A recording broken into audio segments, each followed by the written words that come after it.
Size তো same, হুম কিন্তু দেখেন মাছের সাইজ মানে মোটামুটি সেম হইলেও আপনার ধরেন এটা তো স্প্লিন, তাই না? জি। এই যে এটা, হ্যাঁ দেখেন এটার স্প্লিন কতটুকু ছোট, হ্যাঁ, আর এটার তুলনায় এটা কি অনেক বড় না? অনেক লম্বা হয়ে গেছে না? অনেক লম্বা, অনেক বড়। এই স্প্লিনটা দেখেন একটু কি কাটো। ছোট হইলেও এটা কি লালচে না? আর এটা কি, এটা হচ্ছে কি হয়ে গেছে, কালো হয়ে গেছে। বুঝতে পারছি? তার মানে এটাকে বলি আমরা স্প্লিনোমেগালি আর কি, মানে স্প্লিন বড় হয়ে যাওয়া। হ্যাঁ, যখন কোনো ব্যাকটেরিয়াল ইনফেকশন আসে তখন স্প্লিনের সাইজটা বড় হয়ে যায় এবং হচ্ছে কালচে হয়ে যায়।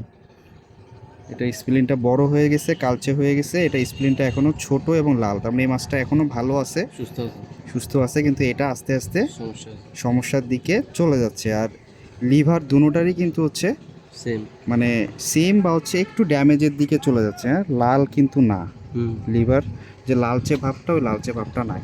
তো স্প্লিন দেখাটাও কিন্তু হচ্ছে একটা জরুরি জিনিস, যে আপনার কতটুকু স্প্লিনের সাইজ বড় হয়েছে। দুইটা মাছ কাটলে এরকম কি করা যাবে, মানে মানে আপনি বুঝছেন হ্যাঁ বুঝছি, যে এখানে এটা মানে এটা ছোট, এটা বড় হয়ে বড় গেছে, হয়েছে কিন্তু এবং এটা কালারের মধ্যে ভিন্ন। কালার দেখেন, এটা কি কালচে হয়ে এটা গেছে না? কালার হয়েছে, এটা বড় হয়েছে, কালার হয়েছে। হ্যাঁ, স্প্লিন যদি এরকম কালো হয়ে যায় তাহলেও বুঝতে হবে কি ওখানে ব্যাকটেরিয়াল কোনো ইনফেকশন হচ্ছে। হ্যাঁ, আবার এখানে এটা লালচে থাকলে স্প্লিন, এটা মানে এটা সুস্থ, এটা মানে এটা একদম খারাপের দিকে আস্তে আস্তে যাচ্ছে। এই কারণেই কিন্তু এখানে মাছ কিন্তু এখন হচ্ছে মারা যাচ্ছে। ধন্যবাদ।